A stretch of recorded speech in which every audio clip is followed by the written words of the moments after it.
여러분 반갑습니다. 우리가 7, 8월에는 요셉의 삶을 시리즈로 하나님의 말씀을 나누고 있습니다.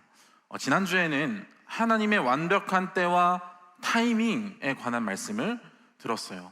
우리의 삶이 내가 바라는 어떤 방향과 속도로 흘러가지 않더라도 내 계획표보다 더 크고 완전한 하나님의 계획을 신뢰하자라는 말씀이었죠.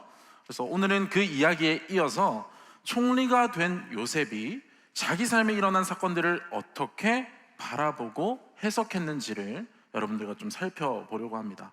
다 함께 오늘 설교 말씀 제목 저를 따라 읽겠습니다. 요셉의 인생 해석학. 요셉의 인생 해석학. 오늘 우리가 읽은 본문은 감옥에 갇혀있던 요셉이 마침내 하나님의 때에 애굽의 총리가 되는 장면입니다. 불과 그날 아침까지만 해도 감옥에 있던 자가 이 짧은 시간 만에 애굽의 이 바로 왕 다음 가는 최고의 권력자가 되었어요. 그러니까 영화나 드라마로 요셉의 이야기를 만든다면 이만큼 극적인 인생 역전 이야기가 또 없을 것입니다. 요셉은 보통 사람들이 삶에서 피하고 싶은 많은 일들을 연이어서 겪었어요. 자기 형들에게, 그러니까 가장 가까운 가족에게 미움받아 구덩이에 던져졌고, 또 낯선 애굽 땅의 노예로 팔렸죠. 보디발의 집에서 성실하게 살았지만 그 아내의 누명 때문에 감옥에 갇혔습니다. 감옥에서 술 맡은 관원장의 이 꿈을 해석해줬어요. 그래서 자신을 기억해달라고 간곡히 부탁했지만 마지막 희망처럼 보였던 그 사람마저 요셉을 까마득히 잊었었죠. 그런데 오늘 본문에서 그 죄수가 하루아침에 총리가 되는 거예요. 그래서 우리는 이 요셉의 이야기를 좀 듣고 읽고 할 때면 자연스럽게 이렇게 좀 생각을 하게 됩니다. 역시 끝까지 버티면 인생은 역전이 되구나. 지금은 힘들어도 참고 믿음으로 인내하고 견디면 요셉과 같이 내 기도가 이루어지는 날이 오겠구나. 그러면서 우리 안에 이런 믿음의 공식이 만들어지죠. 고난을 믿음으로 견디면 하나님께서 결국 성공으로 보장해 주신다. 여러분, 이것이 물론 지금의 고난을 지나가는 사람에게는 위로가 될 수 있겠죠. 이 고난이 언젠가 찾아올 좋은 결과를 위한 준비 단계다라고 하면은 힘을 줄 때가 있을 것입니다. 그런데 청년 여러분, 이것이 정말로 요셉 이야기가 주는 진짜 결론일까요? 요셉의 이야기가 결국 고생 끝에 낙이 온다는 한편의 성공담일까요? 그래서 하나님을 잘 믿으면 세상에서도 인정받는 좋은 보상이 있을 거라는 게 진짜 이 말씀의 결론이라면 우리 안에는 한 가지 질문이 남게 됩니다. 끝내 총리가 되지 못한 사람들은 어떻게 해야 하는 거죠? 오랫동안 기도하고 최선을 다해 준비했지만 취업의 문턱을 넘지 못한 이들은 어떻게 해야 됩니까? 하나님을 사랑하고 믿음을 지키며 살아왔지만 여전히 병상과 고난 가운데 있는 사람은요? 하나님을 그토록 구하고 기도했지만 삶에는 여전히 변화가 없어서 응답을 기다리고 있는 사람들은요? 그러니까 우리 주변에도 오늘 이 예배 가운데에도 그러한 시간을 지나고 계신 분들이 있을 거라는 거죠. 그렇다면 그것이 우리의 기도가 부족했다거나 인내가 부족했다거나 그런 이유 때문일까요? 아닐 것입니다.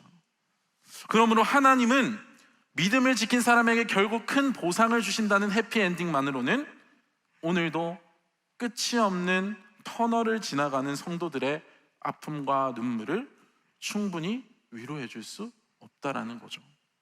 성경만 보아도 그렇죠. 성경에 나오는 선지자들과 예수님의 제자들, 그리고 사도 바울은 신실하게 하나님이 맡겨주신 사명들을 감당했어요. 그런데 세상의 성공이 아니라 고난의 긴 시간들을 통과해야 했습니다.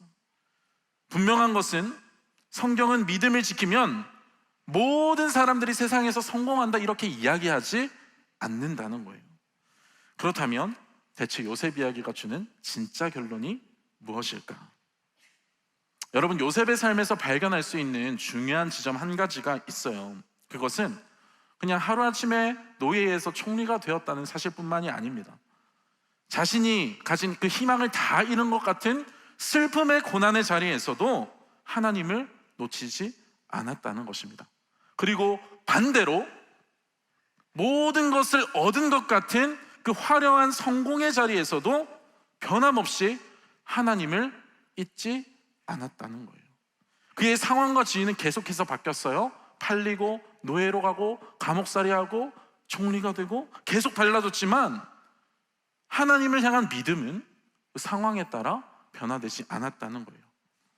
그런 의미에서 이 요셉의 이야기는 우리에게 성공하는 비법이 아니라 한 치 앞을 알 수 없는 인생 속에서 어떻게 하나님과 끝까지 동행할 것인가를 보여줍니다.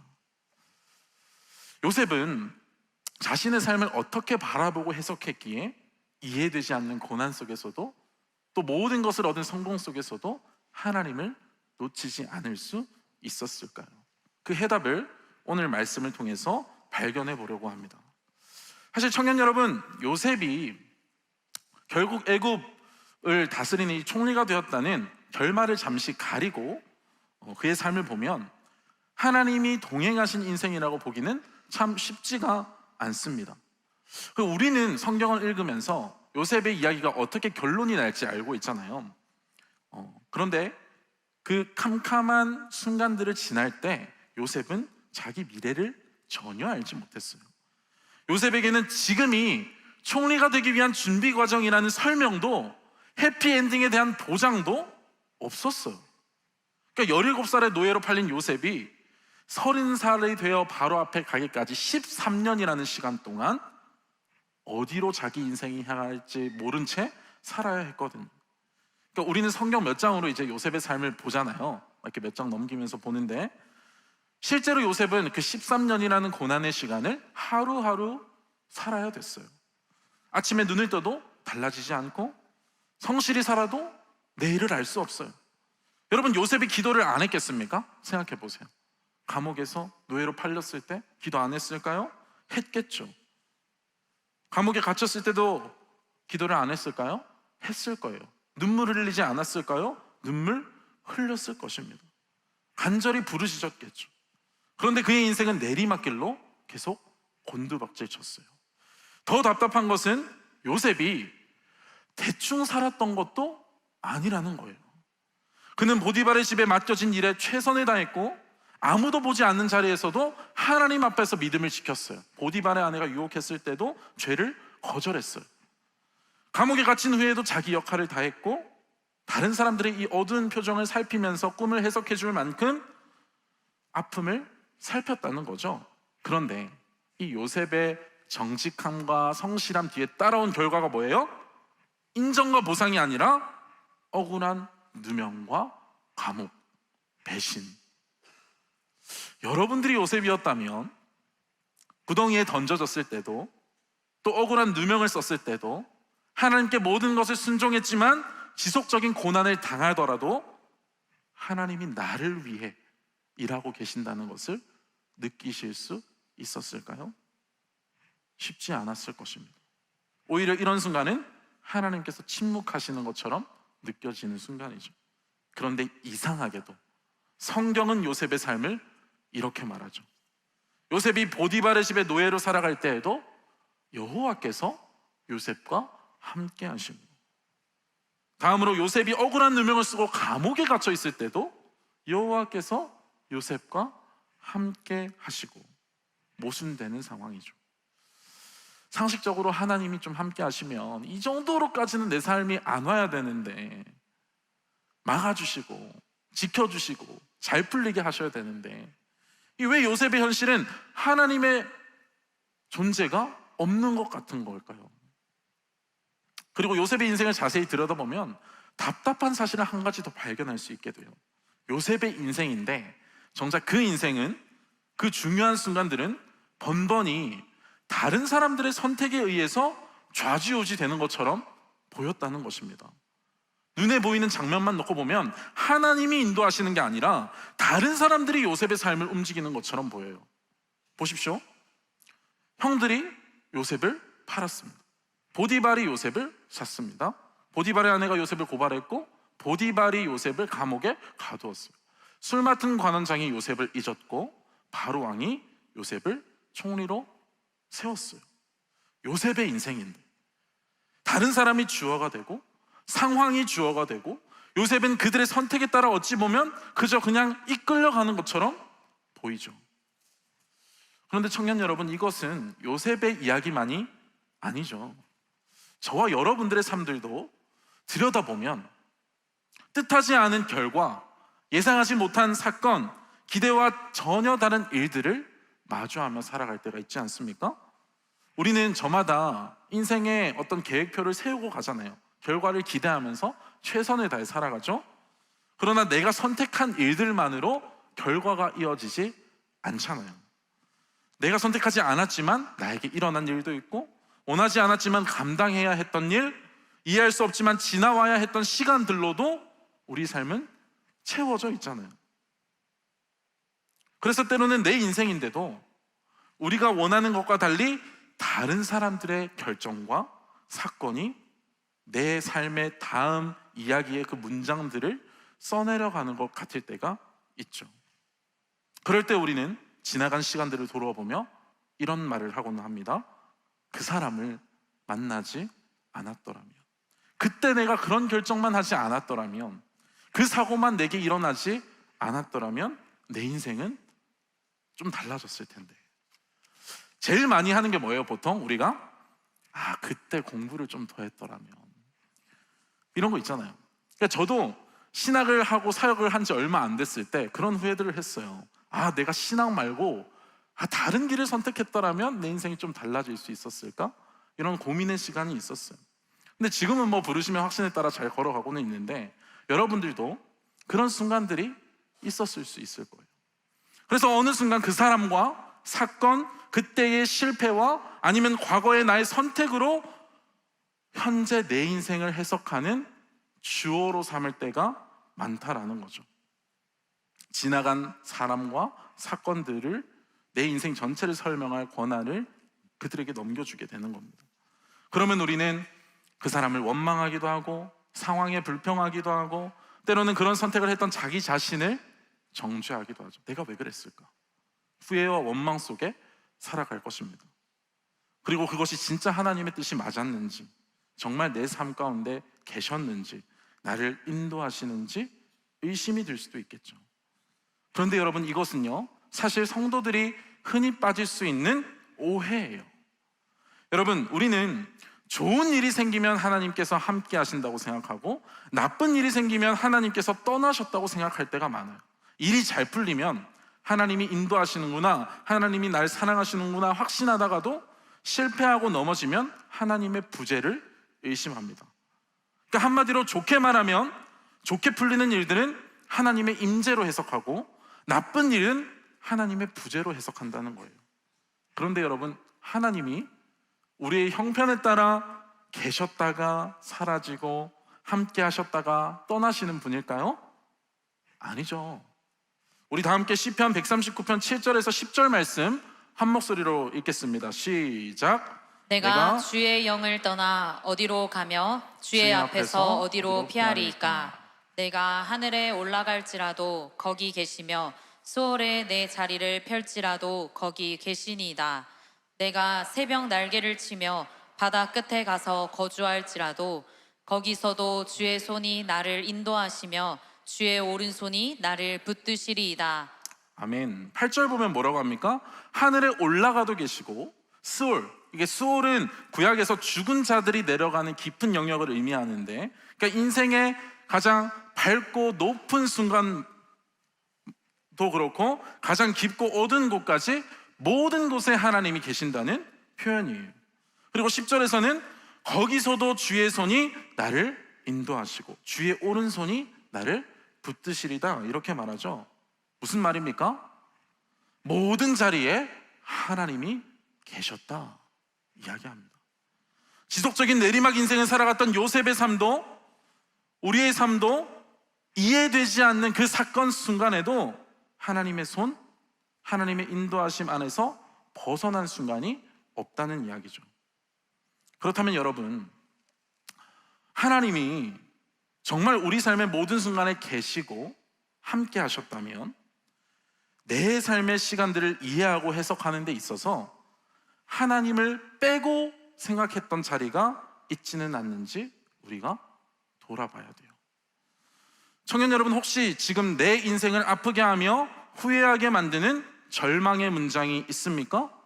후회와 슬픔, 그리고 원망과 좌절, 지우고 싶은 순간들, 그 문장 맨 앞에는 누가 놓여 있습니까? 요셉 이야기에 등장하는 사람들은 이 요셉의 인생에 수많은 아픈 동사들을 남겼어요.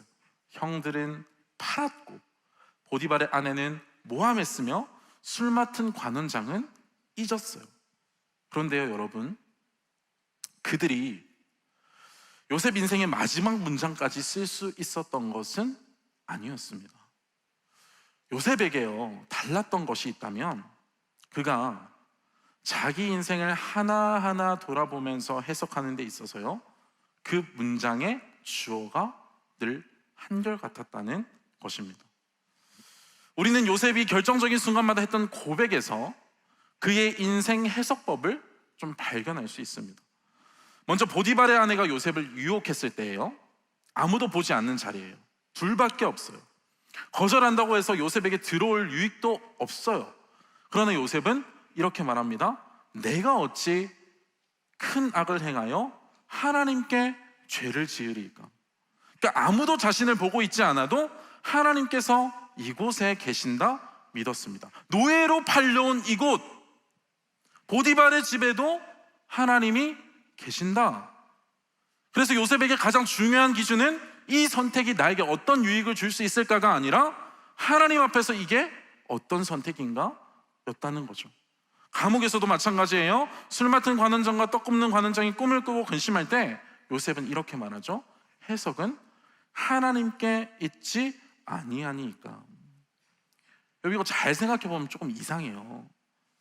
요셉은 자기의 인생도 해석되지 않는 사람처럼 보이잖아요. 왜 자기가 노예가 됐는지, 왜 죄를 거절했는데 감옥에 또 가게 됐는지, 왜 하나님을 믿는데 내가 이런 일을 또 겪어야 하는지, 이 고난의 시간이 언제 끝날지도 알지 못했어요. 그런데도 다른 사람의 꿈 앞에서 해석은 하나님께 있다 고백합니다. 모든 일들을 결정하시고 계획하시고 이끌어 가시는 분이 하나님이라는 거죠. 하나님께 달려있다는 고백입니다. 그리고 마침내 바로 앞에 섰을 때도 요셉의 이 고백은 달라지지 않았어요. 그러니까 바로도 들어서 알고 있었잖아요. 요셉이 능히 꿈을 잘 해석한다 하더라. 그래서 요셉을 딱 불러요. 평생을 바꿀 수 있는 기회가 어찌 보면 찾아온 거잖아요. 감옥에 있다가 바로왕 앞에 딱 갔어요. 그럼 내 능력 어필해야 될 거 아니에요. 제가 꿈 해석 잘합니다.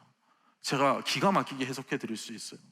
그러면 이제 인생을 바꿀 수 있는 기회죠. 너무 좋은 순간 아닙니까? 어필해도 돼요. 그러나 요셉은 그때도 이렇게 대답하죠. 내가 아니라 하나님께서 바로에게 편안한 대답을 하시리이다. 내가 아니라 하나님께서. 그리고 하나님이 그가 하실 일을 바로에게 보이신다. 하나님이 하실 일들을 보이시고, 그리고 그 일들을 정하시고 그 일들을 행하신다. 이것이 요셉이 자신의 모든 인생을 해석하는 문법이었다는 거예요. 요셉은 자기 인생을 단 한순간도 하나님이 없는 문장으로 해석하지 않았어요. 여러분, 우리가 꼭 기억해야 될 것이 있습니다.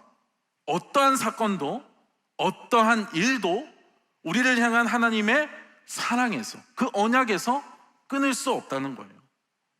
물론 삶의 모든 자리에서 하나님의 인도하심이 있다 해서 고통과 아픔이 없다는 게 아니에요. 믿음이 나에게 일어난 일들을 애써 좋은 일이야 하면서 합리화하고 부정할 수 있다고 이야기하는 것도 아닙니다. 요셉에게 아픔이 없었을까요? 아니겠죠? 눈물이 없었을까요? 아니에요. 그는 언어도 잘 모르는 타국의 노예로 팔려갔을 때부터 하염없이 밤을 눈물로 지샜을 거예요. 그런데 그 절망으로 내 인생의 결론이 해석되도록 내버려 두지 않았다는 거죠. 요셉은 고난과 성공을 모두 하나님 안에서 다시 읽었어요. 여러분, 그러므로 하나님이 내 모든 삶의 자리에 함께 하신다는 믿음은요, 내게 일어난 사건보다 크시며 나를 넘어뜨린 사람보다 크시며 내가 이해할 수 없는 시간 속에서도 일하고 계신 하나님께 내 삶의 마지막 해석을 맡기는 거예요. 그 일이 우리의 인생을 규정하도록 내버려 두지 않는 것, 그리고 하나님을 주어로 두고 삶을 재해석하는 것, 그것이 믿음이라는 거죠. 나를 사랑하시는 나의 아버지이신 하나님이 이 일들을 만나게 하셨다. 십자가를 지시기까지 모든 것을 내어주신 하나님이 내 상황을 알고 계신다. 선하고 신실하신 하나님이 그 사건을 만나게 하셨다. 완벽하신 하나님이 그 일들을 내게 두셨다. 하나님을 주어로 오늘을, 그리고 지난 과거를 해석할 수 있는 믿음의 렌즈가 있다면, 그럼 우리는 슬픔과 아픔의 자리에 다시 소망을 품을 수 있고, 두려움과 걱정의 자리에서 기대와 용기를 낼 수 있는 한 걸음을 옮길 수 있을 거예요. 그런데 여러분, 오해하면 안 되는 게 있어요. 하나님이 막 우리를 계획대로 이끄시기 위해서 악을 조장하시거나 실수를 의도적으로 유발하시거나 하시는 분은 아니에요. 하지만 누군가의 실수와 내 인생의 오답처럼 보이는 그 선택들마저도 앞서 가셔서 미리 아시고 그것을 선으로 바꾸어 하나님의 선한 목적을 이루신다는 거예요. 그러므로 여러분, 우리 삶의 시간들 속에서 하나님이 부재하시는 곳은 없어요. 하나님이 우리 눈에 보이지 않고 자신을 감추신 것처럼 느껴질지는 모르겠지만 하나님은 결코 부재하지 않으세요. 고난의 자리가 오히려 하나님의 뜻과 계획이 이루어지는 임재의 자리라는 것을 요셉의 삶을 통해 우리가 확인할 수 있게 되죠.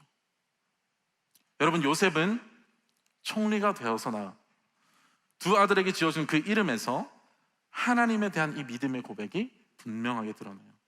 그의 첫째 아들 이름이 무엇인지 우리 창세기 41장 51절 말씀을 한 목소리로 읽겠습니다. 시작. 요셉이 그의 장남의 이름을 므낫세라 하였으니 하나님이 내게 내 모든 고난과 내 아버지의 온 집 일을 잊어버리게 하셨다 하미요. 아멘. 그는 첫째 아들 이름을 므낫세라 지었어요. 므낫세는 하나님이 잊어버리게 하셨다라는 뜻을 가지고 있어요. 그런데 여러분, 이것이 요셉의 기억 속에서 고난이 완전히 사라졌다는 뜻일까요? 아니에요. 하지만 그 아픈 과거가 더 이상 요셉의 현재와 미래를 지배하지 못하게 하셨다는 뜻입니다.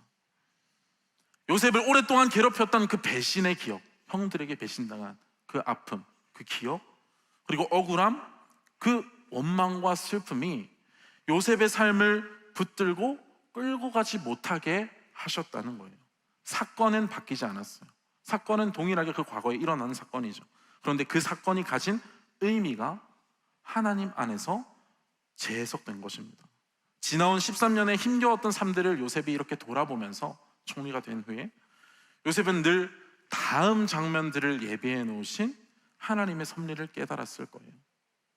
하나님은 형들이 나를 배신해서 죽이려 할 때에도 구덩이를 생각하고 계셨구나.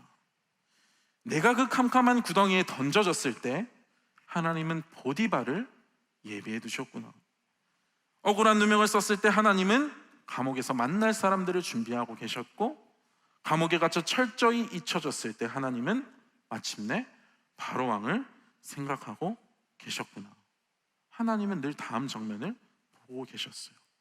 그래서 이전에 도무지 이해할 수 없었던 그 캄캄한 시간들이 사실 단 한순간도 하나님의 손에서 벗어난 적이 없었다는 것을 깨닫게 된 것입니다. 그리고 요셉은 아주 중요한 사실을 하나 더 발견하는데요, 자신이 지나왔던 그 모든 고난의 시간들이 헛된 시간이 아니었다라는 것. 보디발의 집에서 요셉은 집안의 모든 소유와 그리고 업무를 맡아서 다스렸어요. 감옥에 갇힌 후에도 간수장은 죄수들과 감옥의 모든 일을 요셉에게 총괄하게 했어요. 그는 가장 낮은 자리에서 사람의 재정 관리하고 맡겨진 일들을 책임지면서 위기의 상황을 돌보는 법을 배웠어요. 그의 삶에서 계속 반복되는 패턴들이 있죠. 다스리고 돌보는 일, 관리하는 일, 이것들을 하게 하셨다는 거예요. 그때는 몰랐겠죠. 보디발의 집에서 했던 일이 무엇을 위한 것인지, 감옥에서 사람들과 모든 업무를 관리했던 시간이 어떻게 쓰이게 될지 몰랐어요. 그런데 하나님은 요셉의 삶에서 내리막이라고 생각했던 그 순간에도 헛되게 버리신 시간이 없다라는 거예요. 이 시간들을 요셉이 바로 앞에 서고 애굽의 총리가 되어 온 나라의 곡식과 백성을 맡아서 관리하는 일들을 하게 되었을 때, 이 지나온 시간들이 비로소 하나씩 연결될 수 있었다는 거죠. 요셉이 실패와 지연이라고 생각했던 시간이 하나님께는 준비의 시간이었어요. 아무 의미도 없다고 생각했던 날들이 요셉을 빚어가는 시간이었고, 요셉의 눈물도 기다림도, 그리고 아무도 보지 않는 가장 낮은 자리에서의 그 섬김도 하나도 낭비하지 않으셨어요. 여러분, 하나님을 믿는 사람들에게 낭비되는 시간과 낭비되는 순간과 낭비되는 부르심은 없어요. 하나님은 반드시 지나간 모든 아픔과 슬픔을 잊게 하시고 하나님 안에서 새롭게 의미를 발견하게 하시는 이 므낫세의 은혜를 허락하시는 분이세요. 므낫세야, 이 요셉이 이 장남의 이름을 부를 때마다 하나님의 선하심을 늘 고백하고 노래했을 것입니다. 또 요셉은 둘째 아들의 이름을 에브라임이라 지었어요. 에브라임은 하나님이 나를 성공하게 하셨다, 번성하게 하셨다는 뜻입니다. 므낫세가 지난 고난을 하나님 앞에서 다시 해석한 이름이라면, 에브라임은 지금 자신이 누리고 있는 그 어떤 성공과 그런 것들을 하나님 안에서 다시 해석한 이름이에요. 여러분, 요셉에게는 분명히 탁월한 능력이 있었어요. 꿈을 해석하는 능력도 있었고, 보디발의 집과 감옥의 모든 업무를 관리할 수 있는 행정력이 있었어요. 바로의 꿈을 듣고 흉년을 대비할 대책을 세울 만큼 지혜로웠어요. 그래서 실제로 많은 사람들을 살렸죠. 그러나 요셉은 둘째 아들 이름을 부를 때마다 이렇게 하나님께 고백한 거예요. 하나님이 나를 번성하게 하셨다. 하나님이 나의 필요를 아시며 공급하시고 내가 누리는 모든 것 또한 하나님이 주셨다. 하나님께서 자기에게 주신 지혜와 재능, 그리고 높은 지위와 기회가 모두 하나님께서 주시고 맡기신 것임을 고백한 것이죠. 그래서 요셉의 이 성공은 교만으로 이어지지 않고 감사로 이어졌어요. 자신을 높이는 일이 아니라 하나님을 높이는 일이 된 것이죠. 하나님을 주어로 해석할 때 성공은 자랑의 이유가 아니라 감사의 이유가 되고, 내가 가진 능력은 나를 높이는 수단이 아니라 하나님을 높이는 순간이 된 것입니다. 여러분, 하나님은 우리의 고난을 잊게 하시고 그 자리에 열매를 맺게 하시는 므낫세의 하나님이실 뿐만 아니라 캄캄한 고난의 그 땅에서 우리를 채우시고 번성하게 하시는 에브라임의 하나님이세요. 청년 여러분, 성도 여러분, 우리의 삶에도 하나님이 계시지 않는 것 같은 자리, 그리고 주님을 주어로 해석되지 않은 자리가 내 삶에 여전히 남아있다면 그 자리에 우리의 인생을 하나님의 이름으로 다시 쓰기를 해야 돼요. 그리하여 우리 삶의 모든 시간에 임재하시는 하나님을 발견하게 될 때 오늘의 의미도 달라질 거예요. 오늘 나에게 주어진 이 하루, 나에게 주어진 일들, 나에게 만나게 하신 이 사람들, 그들을 하나님께서 내게 특별히 허락하신 날, 사람들로 여길 수 있게 되는 것이죠. 오늘 말씀을 준비하면서 이 요셉과 같이 자신의 끔찍한 인생의 문장을 하나님을 주어로 다시 이 써내려간 한 분의 이야기가 저는 떠올랐어요. 그 이야기를 들려드리고 좀 설교를 마치려고 합니다. 바로 책 지선아 사랑해의 저자 이지선 교수님의 이야기예요. 2000년, 그러니까 23살의 대학생이었던 이 이지선 교수님은 학교 수업을 이렇게 마치고 오빠와 함께 집으로 차를 타고 돌아가고 있었어요.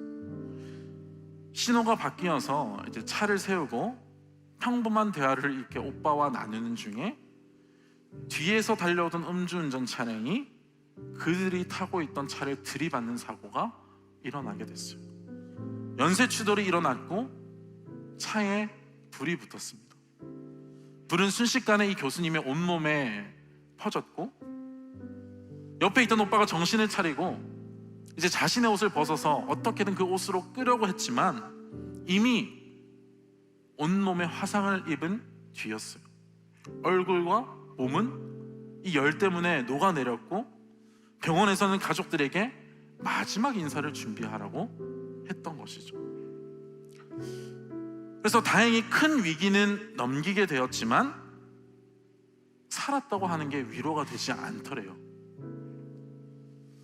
피부를 걷어내는 수술과 소독을 반복해서 받아야 됐고, 말로 표현하기 어려운 고통을 견뎌야 했어요. 그래서 계속 누워있다가 어느 날 이렇게 몸을 일으켜 세웠는데 화상을 입고 완전히 달라진 그 얼굴이 눈에 들어온 거예요. 그 순간 그는 자신이 이전의 모습으로는 돌아갈 수 없다는 것을 깨달았어요. 그때 이런 기도가 나왔다고 합니다.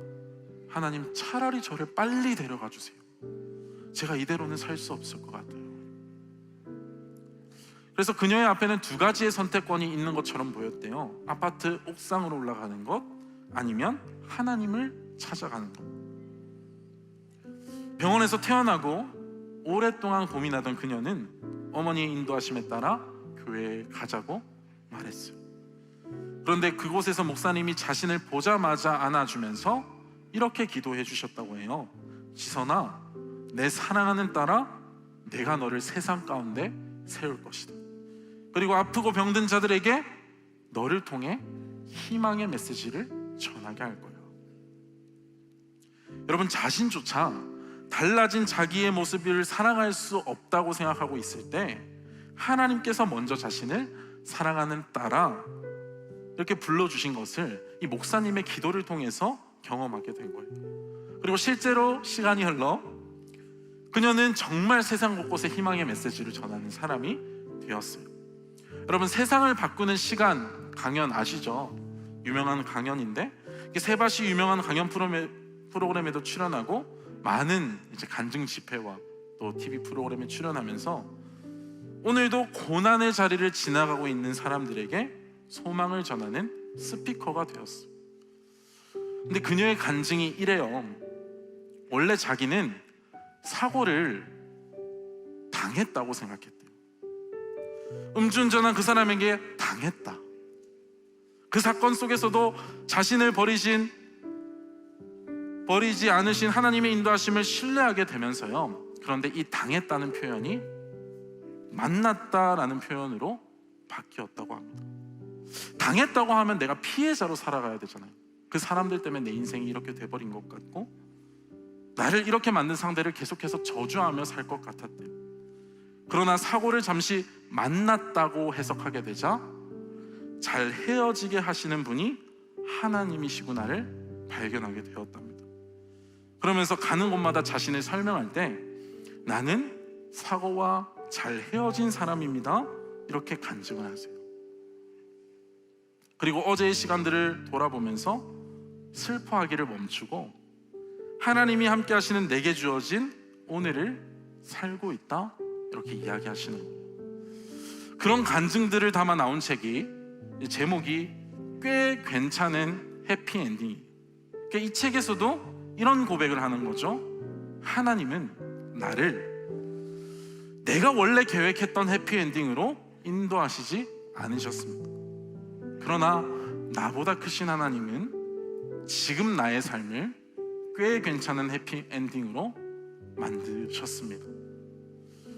사랑하는 성도 여러분, 청년 여러분, 우리의 인생도 이 이지선 교수님의 고백과 마찬가지입니다.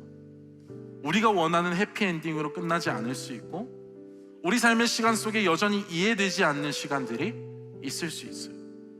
지금도 그 아픔과 고난의 시간을 지나가는 분들도 있을 것이고, 과거의 기억과 아픔 때문에 오늘 슬픔의 자리 가운데 머물러 계신 분도 있을 거예요.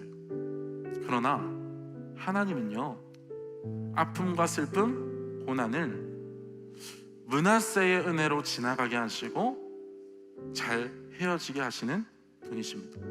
그리고 그 자리 가운데 에브라임, 하나님께서 번성하게 하셨습니다라고 고백하며 그 자리를 축복의 자리로, 회복의 시간들로 재해석할 수 있도록 인도하시는 분이세요. 사랑하는 청년 여러분, 우리의 인생이 완벽하신 하나님이 계획해 놓으신 꽤 괜찮은 해피엔딩으로 진행 중입니다. 반드시 그렇게 만드실 분이 십자가에서 자신의 모든 것을 내어주시기까지 우리를 사랑하신 하나님이시라는 사실을 꼭 기억하셨으면 좋겠어요. 여러분, 우리 모든 삶의 시작이자 마지막 문장을 쓰는 분은 하나님이세요.